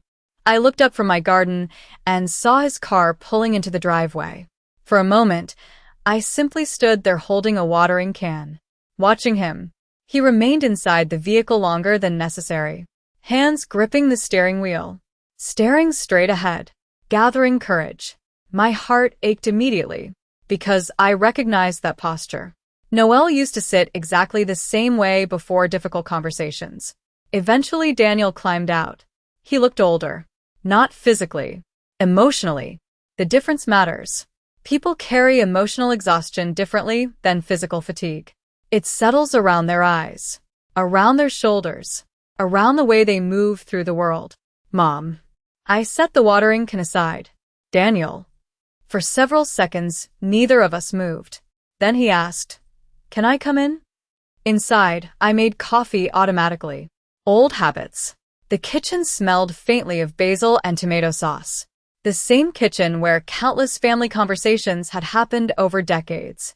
Daniel sat at the table, silent, watching steam rise from his cup. Finally, he spoke. I think I made a mistake. Not mistakes. A mistake. Singular. Interesting. I waited. Actually, he rubbed his face tiredly. A lot of mistakes. There it was. The beginning. Not a confession. Not yet. Recognition. Which often comes first. What happened? Daniel stared at the table, then at the window, then finally at me. The kids don't trust our answers anymore. The honesty surprised me, perhaps because it was overdue, or perhaps because it was real. What do you mean? He laughed bitterly. The more we explain things, the more questions they ask. I thought about Noah, about photographs, about Lily, about silence. Children know when adults are hiding something, not because they're experts, because honesty feels different. Daniel continued. Noah asked why nobody visited you. I remained quiet. He asked why every story about you changes depending on who's telling it. The kitchen felt very still. Outside, evening shadows stretched across the backyard. Inside, decades of family history seemed to hover around us. Daniel looked exhausted. Defeated, like a man finally noticing damage that had accumulated for years. Then, he said something I never expected. I don't think Vanessa understands how much this is affecting them. For a moment, neither of us spoke, because beneath those words sat a much larger truth. Maybe Vanessa understood perfectly. Maybe that was the problem. Daniel stared into his coffee. I keep thinking about Dad. The mention of Noel caught me off guard. What about him? Another long silence. Then, he wouldn't have let this happen. The sentence hung in the air. Heavy. Painful. True. I looked toward Noel's empty chair in the living room. The chair I still couldn't move. The chair that somehow felt more occupied than many living people. No, I said quietly. He wouldn't have. Darkness settled outside. The first stars appeared above the trees. And for the first time since the concert, I saw something different in my son. Not guilt, not shame, not defensiveness. Grief. Because Daniel was finally beginning to understand what Noel had understood years ago. Families don't break apart because of one terrible moment. They break apart because people ignore small wrong things for too long. And once enough small wrong things accumulate, even children notice that nobody laughs anymore. There are moments in life when the truth arrives all at once. Then there are moments when it arrives in pieces. A sentence, a memory, a photograph, a hesitation, a look on someone's face. Part of growing older is learning that the second kind usually hurts more, because you have time to recognize what is happening, and no way to stop it. Daniel stayed for nearly 2 hours that evening, longer than he had stayed in years. Neither of us rushed the conversation. Neither of us raised our voices. The kitchen gradually darkened around us until I switched on the lamp above the stove. Its warm yellow glow softened the room. The same room where Daniel once did homework. The same room where Noel taught Noah how to build model airplanes. The same room where Lily learned to make chocolate chip cookies. Family history lingered in every corner. Perhaps that was why honesty finally felt possible there. For a while we spoke about ordinary things. The garden, the weather, the children's summer plans. People often circle difficult truths before approaching them directly. Eventually Daniel set down his coffee cup. Mom. His voice sounded different. Careful. Measured. The way people sound when they already know the answer to the question they're about to ask. Yes. He stared at the tabletop. I need to ask you something. I waited. Did you ever feel like Vanessa was trying to replace you? The question surprised me. Not because I hadn't considered it, because he finally had. For years, I had protected him from that possibility. Protected myself too. Some truths feel easier when nobody says them aloud. Now it's sat between us. Visible. Impossible to ignore. I folded my hands quietly. I don't think she wanted to replace me. Daniel frowned. The answer clearly wasn't what he expected. What do you mean? I looked toward the window. Night had fully settled outside. Reflections now filled the glass. Older woman.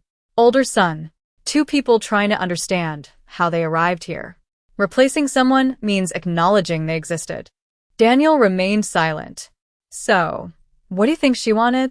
The answer came more easily than I expected. To make me unnecessary. The words hung in the air. Simple, accurate, painful. For several seconds, neither of us spoke. Then Daniel slowly nodded, as though a piece of something had finally clicked into place. That sounds right. His voice cracked slightly. Only slightly, but enough. Because grief doesn't always sound dramatic. Sometimes it sounds like recognition. He rubbed one hand across his face, then laughed quietly. Asadlet. I feel stupid. No. Ido. I waited. He continued staring at the table. Looking back now, I keep seeing things I ignored. There it was. The beginning. Not blame. Not excuses. Awareness. I remember Vanessa saying you needed more space. He laughed bitterly. Then she said you preferred quiet holidays. Another pause. Then she said you were becoming less interested in family gatherings. I remained silent. Daniel looked up. His eyes seemed older than usual. Every explanation sounded reasonable. That was the point. The answer slipped out before I could stop it. He stared at me, then slowly nodded. Because he understood. Reasonable explanations are difficult to challenge, especially when challenging them creates conflict. And Daniel had spent years avoiding conflict. The realization hurt him. I could see it. The next words came slowly, almost reluctantly. There are things I never told you. My stomach tightened. Not from fear. From certainty. I already knew that. Every family has hidden conversations. Hidden moments. Hidden decisions. The only question is how many. Daniel reached for his phone, scrolled briefly, then placed it on the table. I found something last week. I looked down. Photographs. Dozens of them. Family photographs. Recent ones. Old ones. Holiday gatherings. School events. Birthday parties. The sort of pictures families take without thinking. At first I didn't understand what he was showing me. Then I noticed. Some images had multiple versions. Original versions. Edited versions. And in several of the edited versions, I was missing. For a moment, I genuinely thought I misunderstood. Then Daniel enlarged one photograph. Thanksgiving. 2 years earlier. The original showed me standing beside Noah, one hand resting on his shoulder. The edited version showed only Noah. The space where I stood had been cropped away. I stared at it, unable to speak. Daniel swiped again. Christmas. Another crop. Another disappearance. Another memory altered. Then another. And another. And another. A strange numbness spread through me. Not shock. Something colder. Because the screenshot had already revealed intention. This simply revealed effort. Time. Planning. Consistency. No accident creates dozens of identical outcomes. Daniel watched my expression carefully. I found them on Vanessa's laptop. The room became very quiet. The grandfather clock ticked softly in the hallway. Outside, a car passed. Inside, decades of trust continued collapsing. Why would she keep both versions? His answer came immediately. Because she never expected anyone to compare them. Fair enough. Control often depends on nobody looking too closely. I stared at the photographs, remembering the morning I discovered missing images online, remembering the cold feeling in my chest, remembering how impossible it seemed. Now I understood. I hadn't imagined it. Someone had literally rewritten history. Piece by piece. Photograph by photograph. Memory by memory. Daniel leaned back slowly, looking exhausted. I confronted her. I looked up. What happened? His jaw tightened.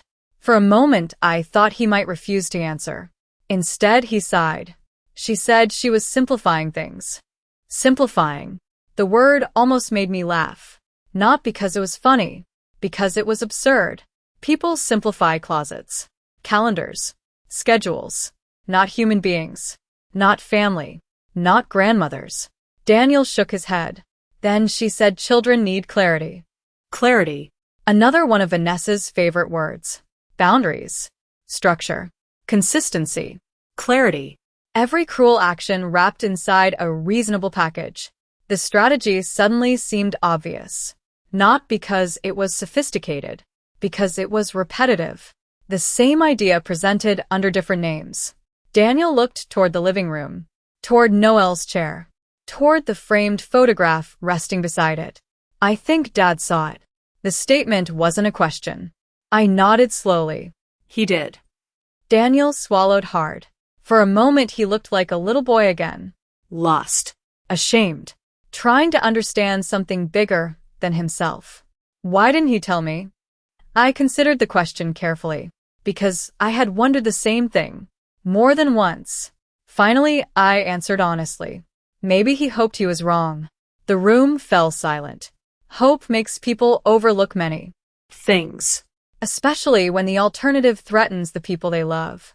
Daniel stared at the photographs again, then quietly asked, "Do you hate her?" The question surprised me, not because of the subject, because of the vulnerability behind it. I looked down at my hands, older hands, hands that had raised children, buried a husband, held grandchildren, written birthday cards that were never answered. No. The answer came immediately, truthfully. Daniel frowned. After everything, he expected anger, perhaps even deserved it. Instead, I shook my head. Hate requires energy. I smiled sadly. And I spent enough energy already. For the first time that evening, Daniel smiled too. Only briefly. Only a little. But it was real. Then something unexpected happened. He started crying. Not loudly. Not dramatically. Just quiet tears he could no longer hold back. The kind grown men often carry for years. I didn't rush to comfort him. Didn't interrupt. Didn't rescue him from the feeling. Sometimes grief needs room. Eventually, he wiped his eyes. Embarrassed. "I'm sorry." No. I reached across the table. Placed my hand over his. "You finally stopped looking away." The words seemed to hit him harder than anything else, because deep down, he knew they were true. For years he had looked away. From discomfort. From tension. From questions. From small wrong things. Now he couldn't anymore. And neither could the children. The truth had moved too far. Gathered too much momentum. Broken through too many walls. As Daniel finally stood to leave, he paused near the front door. Hand resting on the knob. "Mom?" "Yes." He looked back. Eyes tired. Voice quiet. "I don't know how to fix this." I thought about Noelle. About the concert. About Noah. About Lily. About photographs. About years lost. Some things cannot be fixed. Only faced. You start by telling the truth. Daniel nodded slowly. Then left. I watched his car disappear down the street. The night felt unusually still afterward. Yet something had changed. For the first time, Daniel wasn't defending the story anymore. He was questioning it. And once someone begins questioning a story, the person who created it eventually has to answer for it. I had a feeling that moment was getting closer. Much closer than Vanessa realized. The confrontation happened on a Sunday. Appropriately enough.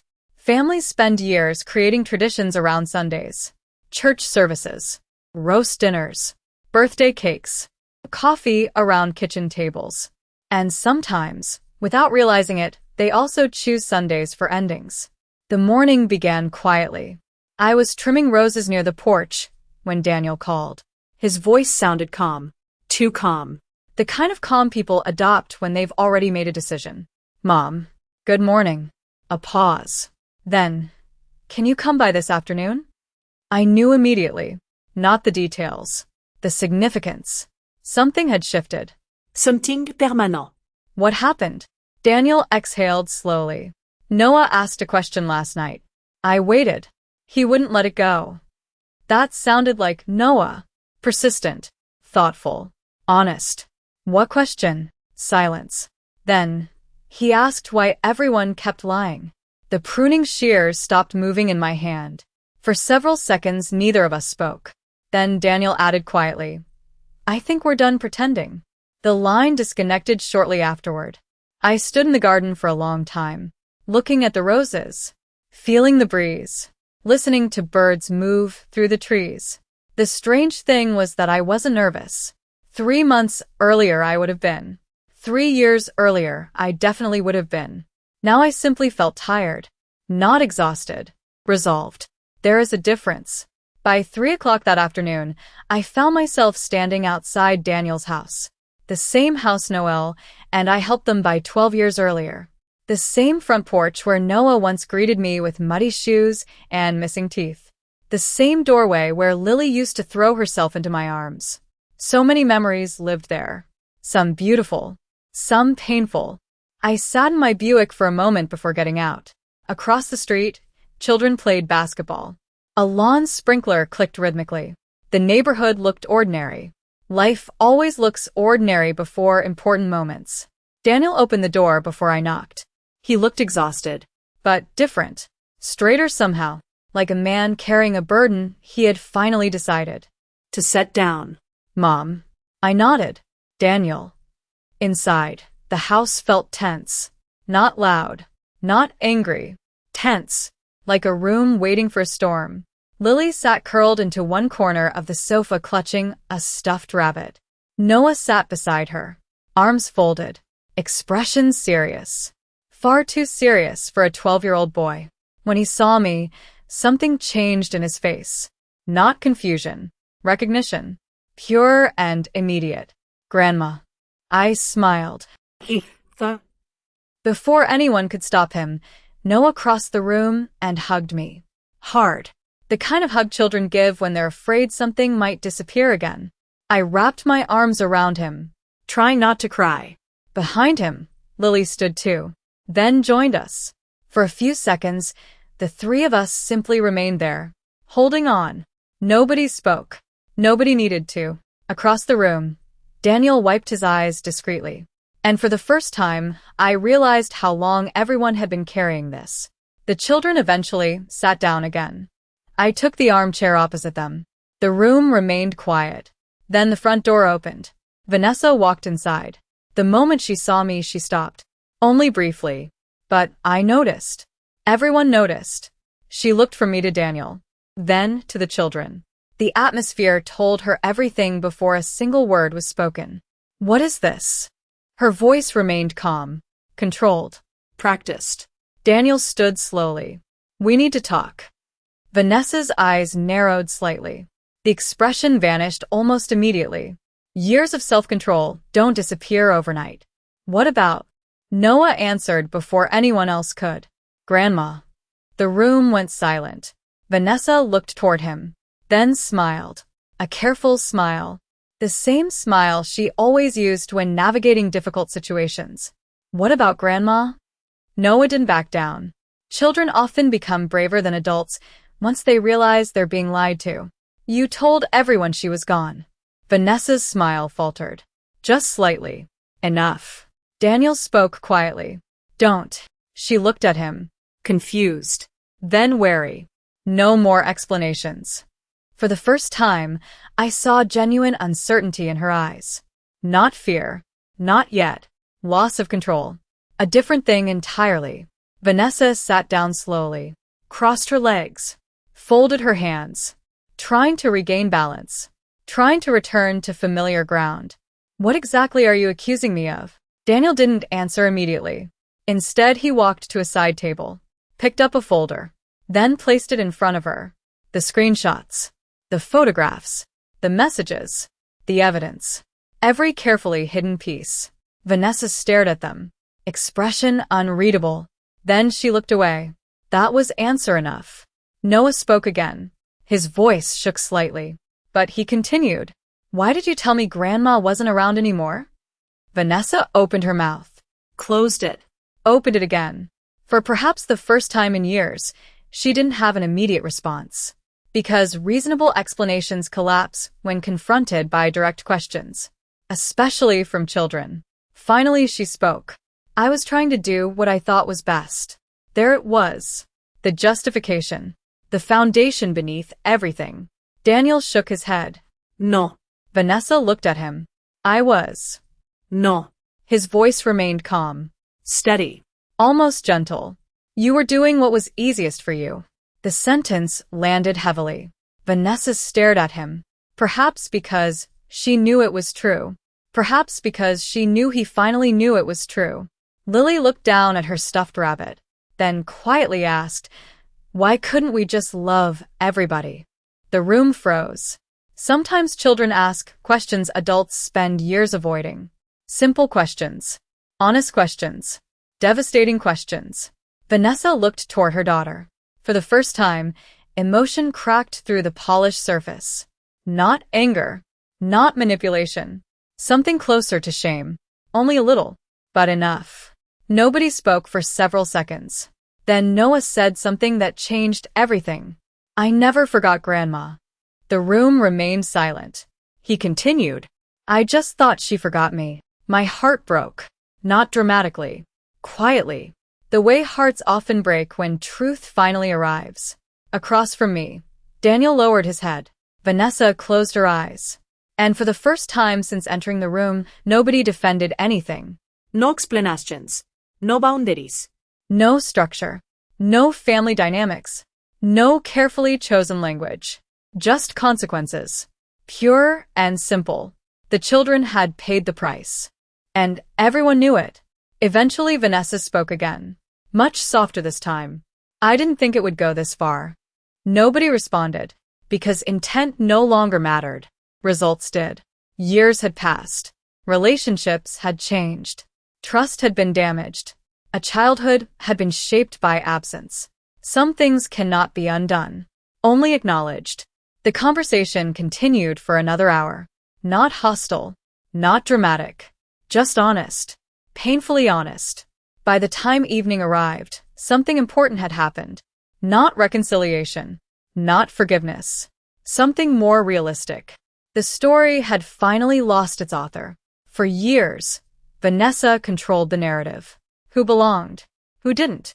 What people believed? What people remembered? Now the narrative belonged to everyone. Truth tends to do that. As I prepared to leave, Noah walked me to the door. The sun was setting. Golden light filled the hallway. He looked up at me, eyes red, voice small. "You're still coming to my games, right?" I smiled. The first genuine smile I had felt in months. "If you still want me there." He hugged me again. Then answered into my shoulder.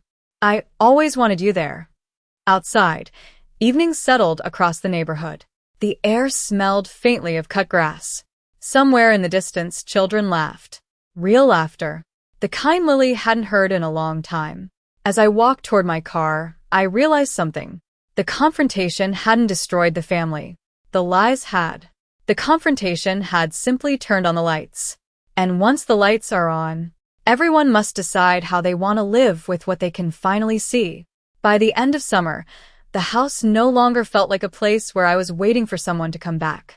It simply felt like mine again. Quiet. Steady. Honest. The difference mattered. For years, every room had carried expectation. The kitchen table where I waited for phone calls. The living room where I watched for holiday invitations. The front window where I hoped to see familiar cars pull into the driveway. Waiting has a way of turning a house into a train station. You stop living there. You simply linger. Somewhere between August and September, that changed. I repainted the upstairs. Guest room. Donated boxes of things I had been saving for people who never asked for them. Sorted old paperwork. Reorganized closets. Small projects. Simple projects. Yet each one felt strangely important. Not because I was cleaning the house. Because I was reclaiming it. One Saturday morning, I drove to a small coastal town in Maine after seeing a brochure at the grocery store. No grand reason. No elaborate plan. I simply wanted to go. So I went. The ocean looked endless beneath the morning fog. Fishing boats drifted slowly through the harbor. The air smelled like salt and weathered wood. I spent 2 days walking along the shoreline, eating clam chowder from paper cups and watching gulls argue over scraps. For the first time in years, I wasn't wondering who still loved me. I wasn't checking my phone. I wasn't replaying old conversations. I was simply present. Sometimes healing begins the moment you stop chasing explanations. When I returned home, autumn was beginning to arrive. The maple tree in the front yard had started changing color.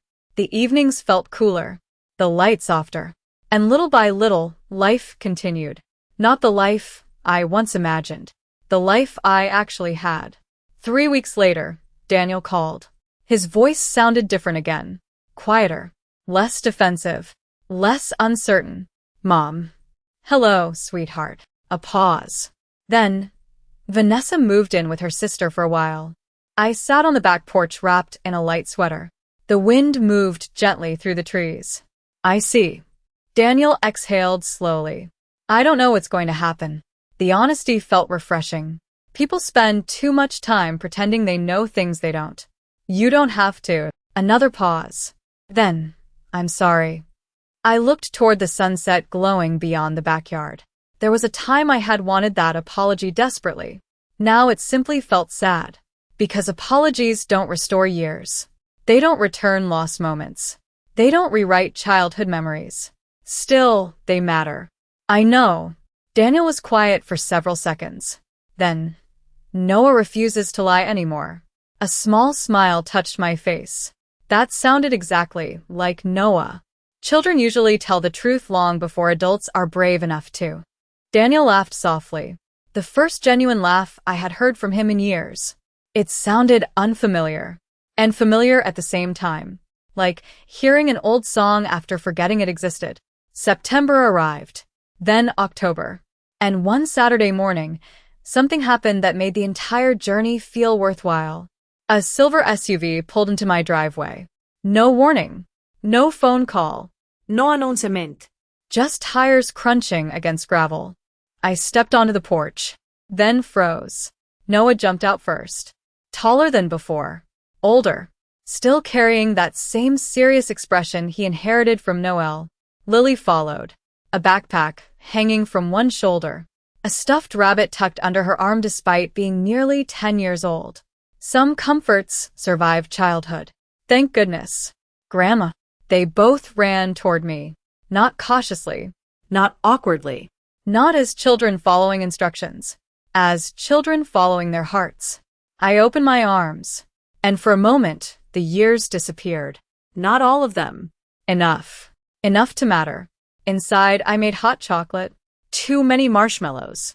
Exactly the way Noel used to make it. Noah immediately began arguing about baseball statistics. Lily started braiding ribbons through my fingers.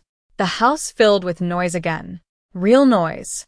The kind that belongs to people who want to be there. At one point, I glanced toward the hallway. Daniel stood there watching us. Silent. His eyes red. His expression carrying equal parts relief and regret. I didn't punish him. Life had already done that. Some lessons arrive naturally. By late afternoon, the children prepared to leave. The house gradually quieted again. Shoes were found. Backpacks gathered. Goodbyes exchanged. Then Noah hesitated near the front door. Wait. He dug through his backpack. Pulled out a folded piece of notebook paper. Then handed it to me. I made this at school. His cheeks turned slightly red. The way they always did when he felt vulnerable. I accepted it carefully. What is it? Just read it later. Then, before I could ask more questions, he hurried outside. Typical 12-year-old behavior. Bravery followed immediately by retreat. After the car disappeared down the street, silence returned. But it felt different now. Not empty. Peaceful. I carried the paper into the kitchen, sat at the table, and unfolded it. The assignment was titled, Someone Important in My Life. For several seconds, I simply stared. Then I began reading. The handwriting had improved since the old papers I kept in drawers. The spelling was better too. The meaning remained exactly the same. Under the title, Noah had written, My grandmother is still alive. I stopped, blinking rapidly, then continued. She makes people feel safe. A lump formed in my throat. I kept reading. I learned that people can disappear even when they're still here. The kitchen blurred slightly. Outside, autumn wind moved through the trees. Inside, the grandfather clock ticked softly. Steady, patient, like time itself. The final sentence waited near the bottom of the page. Simple. Honest. Perfect. I think families fall apart when they forget who loved them first. I read the sentence once. Then again. Then a third time. Each reading hurt. Each reading healed. The strange thing about justice is that it rarely looks the way people expect. There were no dramatic victories. No revenge. No public humiliation. No perfect ending. Daniel and I continued rebuilding trust slowly. One conversation at a time. One visit at a time. One truth at a time. Vanessa remained part of the children's lives. As she should. She was their mother. But something had changed permanently. The story no longer belonged to her alone.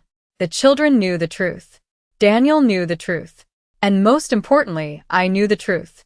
No one had forgotten me. No one had accidentally drifted away. The pain had been real.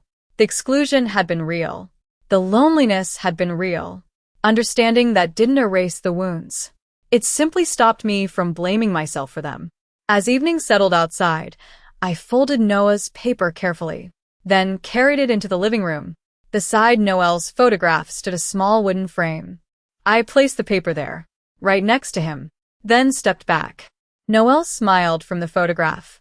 The same gentle smile I had loved for 42 years. For a moment, I imagined what he might say. Probably something simple. Something wise. Something annoyingly correct. Instead, the room remained quiet. And that was enough. Outside, leaves drifted slowly from the maple tree. Autumn carrying summer away. Another season ending.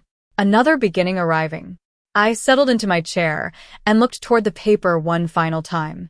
My grandmother is still alive. Yes, I was. And for the first time in a very long while, I no longer felt erased.